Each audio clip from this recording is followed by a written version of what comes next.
રાજકોટ હત્યાકાંડમાં મોટી કાર્યવાહી કરવામાં આવી। 6 સરકારી કર્મચારીઓ પર ગાજ પડી। રાજ્ય સરકારે નોકરીમાંથી સસ્પેન્ડ કર્યા।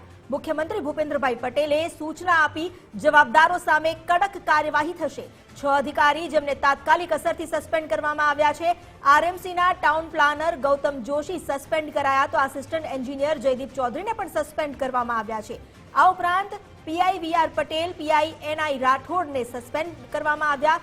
આરએનબી વિભાગના 2 અધિકારીઓ જેમનું સસ્પેન્શન જાહેર કરાયું છે, એમઆર સુમા અને પારસ કોઠિયા, જેમને સસ્પેન્ડ કરવામાં આવ્યા।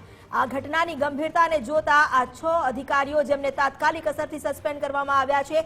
રાજ્ય સરકારે પણ ઉદાહરણરૂપ કાર્યવાહી અને દાખલો બેસાડવા માટે આ નિર્ણય લીધો છે। 6 અધિકારીઓ જેમને સસ્પેન્ડ કરવામાં આવ્યા। વધુ જાણકારી આપી રહ્યા છે સંવાદદાતા નિકુંજ જાની। જી નિકુંજ।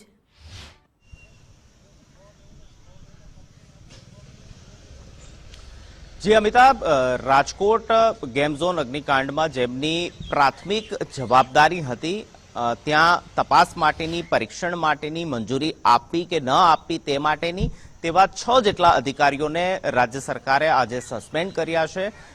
રાજકોટ અગ્નિકાંડને લઈને સરકાર હવે એક્શન લેવાના મૂડમાં છે અને તેને લઈને આ 6 અધિકારીઓને સસ્પેન્શનના ઓર્ડર આજે આપવામાં આવ્યા છે।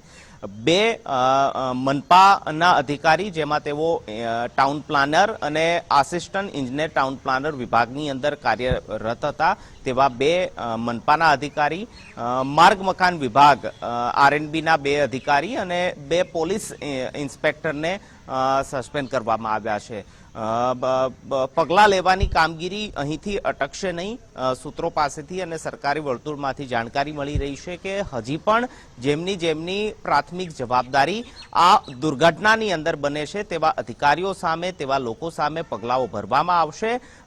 6 લોકોના સસ્પેન્શન આજે થયા છે। હજી પણ જેમની જવાબદારી ફિક્સ થતી હશે તેઓને પણ કામગીરીની અંદર બેદરકારી અને આ પ્રકારની લાપરવાહી બરતવા બદલ તેમને પણ સસ્પેન્ડ કરવામાં આવે તેવી પણ શક્યતાઓ જોવાઈ રહી છે। આજથી શરૂઆત થઈ છે।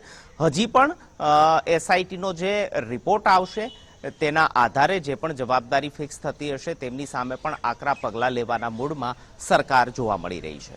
જી, આભાર આપનો જાણકારી આપવા માટે।